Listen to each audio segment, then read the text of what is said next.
Fala galera do Anatomia do Octógono, tudo bem com vocês? Sejam bem-vindos a mais um episódio aqui no nosso canal. Hoje vamos debater sobre alguns detalhes que fizeram o Charles chegar à vitória no UFC Rio em cima de Matheus Gamrot. Se inscreva no canal, deixe seus comentários aqui para saber o que você acha sobre esse vídeo, sobre o assunto, e quero saber quais outros assuntos vocês querem que a gente debata aqui. É sempre importante para mim saber a opinião de vocês sobre o que vocês querem assistir aqui, o que vocês querem que a gente analise. Tá bom, galera? Muito obrigado por acompanharem, por estarem aqui, e vamos para mais um debate de MMA. Para começar o nosso debate, quero chamar vocês para assistir o nosso vlog sobre o UFC Rio, que está aqui no canal. Um vlog que ficou excelente, ficou muito legal de se acompanhar. Espero que vocês gostem. Dê uma olhada, está aqui no nosso canal. Tá bom, galera? E eu tive que assistir a luta após o evento mais 2 vezes, porque eu estava presente no local e é muito difícil analisar uma luta de forma fria estando lá. Porque você está no calor no momento, você está com a emoção de estar vendo um ídolo do MMA brasileiro ali, muito próximo a você. Então você acaba estando muito mais na torcida do que analisando o combate em si. Quando você para e assiste com calma, você consegue ver detalhes que você não conseguia ver no octógono ali, naquele momento de forma específica, né? A gente conseguiu ver o Charles agressivo como sempre, mas o Charles criando brechas para conectar os seus golpes. Não conseguiu conectar nenhum golpe limpo, em cheio, porque acredito eu que se ele tivesse conectado, ele teria nocauteado o Matheus Gamrot, por exemplo, que muitas das vezes sentiu a potência dos golpes do Charles sem nem pegar em cheio. Ele conseguiu conectar uma boa cotovelada em pé. Essa para mim foi o melhor golpe que ele conectou no polonês no striking, mas a partir do momento que foi para o chão, a chave, além da qualidade, óbvio, foi a pressão. Ele, em todos os momentos, ele colocou uma pressão no Gamrot, que o Gamrot não conseguiu ter qualidade para reverter. Eu acho que o Gamrot não imaginaria, de forma burra, né, que o Charles conseguisse colocar essa pressão tão grande nele, porque o Gamrot, para quem não sabe, ele venceu a coletiva de ADCC na Europa, venceu o Arman Tsarukyan, que já venceu o Charles numa luta duríssima, venceu uma luta com vários scrambles com uma qualidade lá em cima, mas uma luta majoritariamente feita no chão. Ele conseguiu desenrolar com o Arman Tsarukyan, ele conseguiu vencer o Arman Tsarukyan com qualidade. Charles se mostrou muito acima dos outros quando a gente está falando de grappling e de MMA por inteiro. É claro que o Charles tem que dar aqueles sustos na gente, né? Ele acaba não mexendo a cabeça muitas das vezes, acaba sendo golpeado. O Gamrot, por exemplo, acertou o Charles com uma combinação muito parecida com que o Topuria nocauteou o Charles há 3 meses atrás. Mas o Gamrot não é o Topuria, e o Charles sabe disso. Então o Charles, automaticamente, a partir do momento que ele sente a mão e sentiu a mão do Gamrot muito cedo na luta, ele percebeu que aquela mão seria muito difícil de nocautear ele. Então o Charles ganhou mais confiança, foi andando para cima e conseguiu colocar pressão, andar para frente e caçar o Gamrot em todos os momentos que a luta esteve em pé. O Gamrot entrou em queda com 1 minuto do primeiro round. A partir desse momento que a luta encostou no chão, o Charles deu um baile no polonês, né? Com a pressão que a gente falou e com a qualidade também.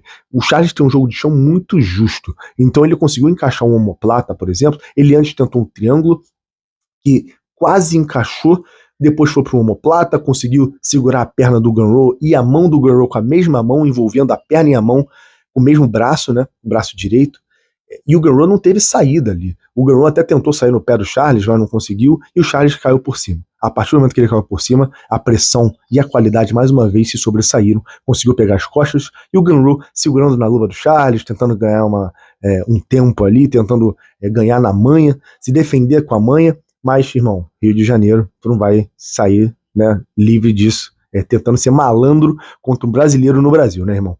Charles conseguiu, não conseguiu finalizar no primeiro round, mas chegou muito próximo disso, e a partir do momento que acabou o primeiro round, a luta estava se caminhando perfeitamente pro Charles. Eu vi até o Gamrot assustado no intervalo do primeiro pro segundo round. Eu vi que ele sentou na grade, sentou no banco e pensou, e no olhar dele passava o seguinte recado: o que eu estou fazendo aqui? Porque eu vou tentar, tô me esforçando, mas não consigo, porque o cara é melhor que eu, é muito melhor do que eu.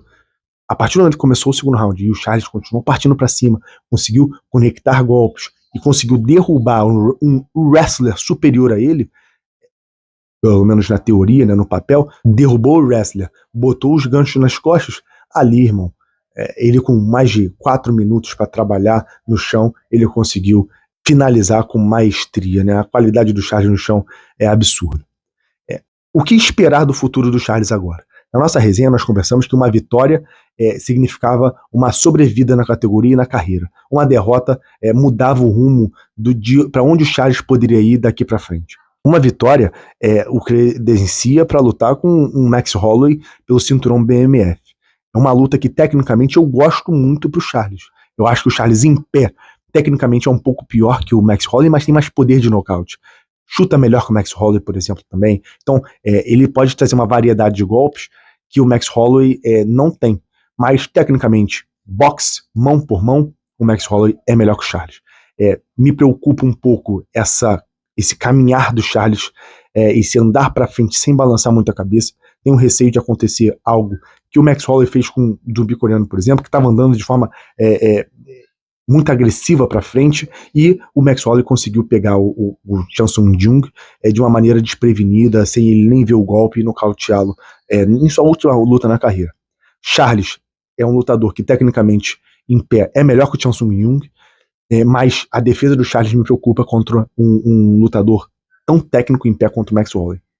A partir do momento que o Charles conseguir sujar a luta e derrubar, colocar na grade, a superioridade do Charles é assim, bem grande. Max Holloway, por mais duro que seja, por mais é um ex-campeão e é um atual campeão BMF, né, do UFC, mas o Charles é muito mais lutador que o Max Holloway quando a gente analisa MMA por completo. Acho que é uma luta duríssima, mas vejo o Charles com vantagem. Se eu tivesse que apostar meu dinheiro, seria no Charles. Vamos deixar essa luta se concretizar e a gente analisa de forma passo a passo de alguns pontos como que eu vejo que o Charles vai conseguir essa vitória e por que o Charles, na minha visão, é tão favorito assim. É uma luta que me anima e vejo como próximo passo. Se não for Max Holloway, o que eu acho difícil, tá caminhando para isso, eu só vejo duas alternativas. Paddy Pimblett ou Conor McGregor. Mas qual a chance de Conor McGregor aceitar lutar contra Charles do Bronx hoje em dia? É zero, né? Até porque o Charles já mataria o Conor McGregor hoje. Paddy Pimblett, pra mim, é uma luta que eu não gosto pro Charles. Eu acho que é uma luta que não faz sentido nenhum. Tecnicamente, o Charles seria muito favorito também, mas é uma luta que não vai levar o Charles a lugar nenhum.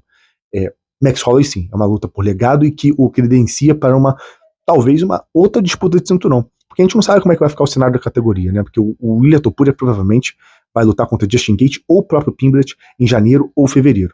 Muito provavelmente o Gaethje. A partir do momento que ele vencer, se ele ganhar do Gaethje e o Makhachev vencer o Madalena, o Topuria pode subir e vagar um cinturão, e o Charles, por exemplo, disputar o cinturão contra o Arman Tsarukyan novamente, ou talvez contra o Dan Hooker, nunca se sabe, ou contra o próprio Paddy Pimblett. Então, acho que tá meio nebulosa essa categoria, e a gente precisa entender como é que vai ficar essa categoria daqui a 6 meses. Tudo vai depender de uma hipotética vitória do Makhachev e uma suposta luta entre Topuria e Justin Gaethje. Tá bom, galera? Muito obrigado por ter assistido até aqui, espero que tenham gostado da análise, se inscreva no canal e até o nosso próximo debate de MMA.